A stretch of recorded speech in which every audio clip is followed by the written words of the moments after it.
The Detroit Lions 2021 draft class is making an immediate impact. Specifically today, we're looking at Amon Ra St. Brown. Let's Talk Lions. Welcome back to an all-new episode here at Let's Talk Lions. My name is Jay. Thank you for hanging out. Thank you to all of you for liking this video, for subscribing to the channel, for sharing it with your friends, doing all the things that we need to do to grow this community. One dwarf, halfling, wizard, ranger from the north at a time, like the Fellowship of the Ring. I don't know. That felt forced. Over the next 2 or 3 weeks, I want to start picking apart each individual from the Detroit Lions 2021 draft class and look at the impact that they have had on this team during this season thus far. Now, I need you to really listen to the words I just said. The fact that there are 7 guys that we drafted this year that have all seen playing time and are actually contributing to this team immediately is kind of wild.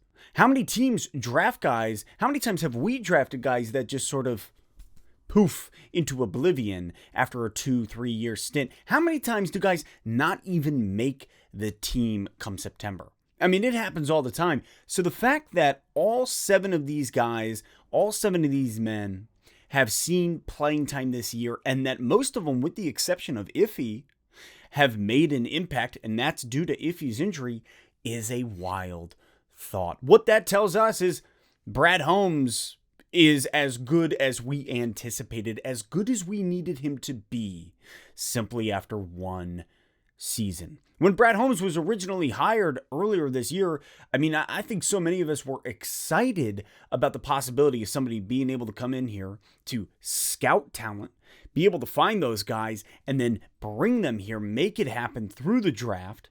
But I also think so many people were cynical of this because, the Detroit Lions have been rebuilding for what now, the 408th time?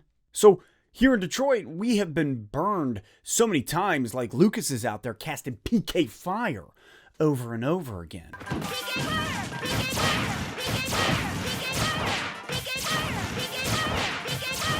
So to get a guy like Brad Holmes in here, there was energy, there was excitement, there was the, we'll see how it all pans out. Turns out that Brad Holmes, within 1 year, we're not even through this first season, but it turns out that Brad Holmes is who we really wanted him, needed him to be. So as I said, I'm going to sprinkle it in here throughout the weeks coming up, but we're going to look at each individual guy that we drafted this year and the impact they've had. Today, I want to look at Amon Ra St. Brown. And yes, maybe it has something to do with him catching the long overdue, game-winning, drought-ending TD against Minnesota back on Sunday. Now, I want to keep this as brief as possible, so we're just going to look at this from a bird's eye view. St. Brown was drafted by the Lions in the 4th round, the 112th overall pick. We drafted him out of USC, and we knew coming into this season, our wide receiver room was bare. It was like the cupboards of the Mickey Mouse version of Jack and the Beanstalk. Remember in the beginning of the video when he's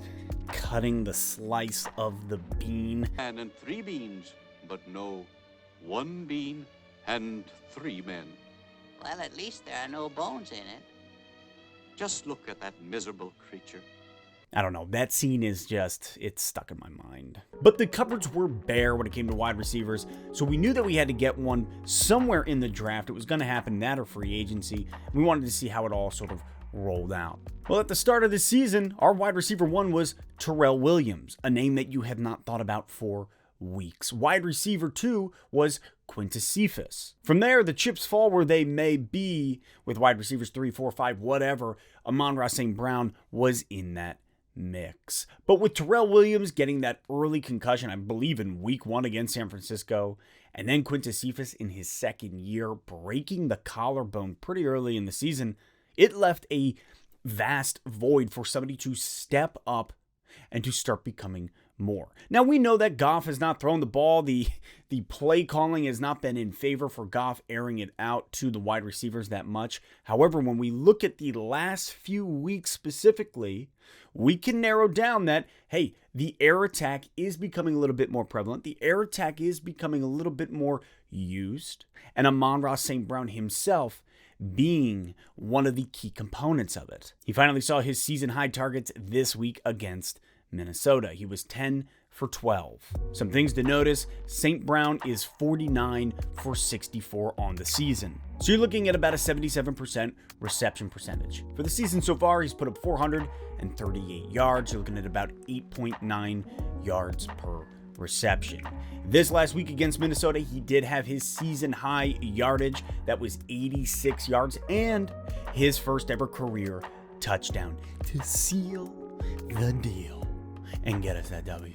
Now, I know that St. Brown did struggle earlier this season with his route running. There was a little bit of miscommunication. He definitely struggled to get off on the right spots, make the right moves. However, as time has gone on, he's been able to really start working out those kinks. And that's what I love about having had a very depleted wide receiver room this year, is it gave opportunity to a guy like St. Brown, who would probably have seen the ball a lot less, seen the field a lot less, had we have had studs like Marvin Jones and Galladay out there. His snap count has risen significantly as well. Specifically, the last 3 games, he has seen at least 85% of snaps offensively.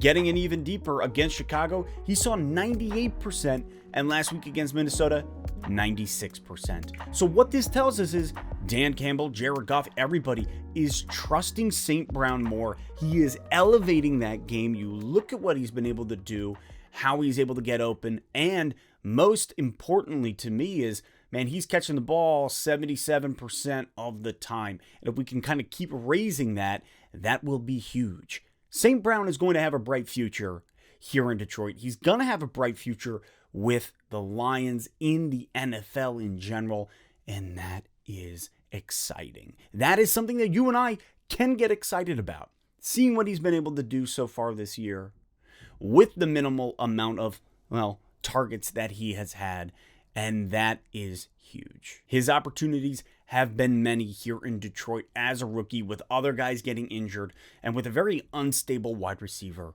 core. This is exciting. Now, that is it for today. That is it regarding St. Brown. He's somebody to get pumped about. But later this week, we're going to talk about Denver, spend some time looking at that game. Can the Lions pull out another W? Do you want the Lions to pull out another W at this point? Drop your thoughts in the comments. Truly a picture of despair. But Donald doesn't whimper. Donald doesn't give up. Shut up! I can't stand it!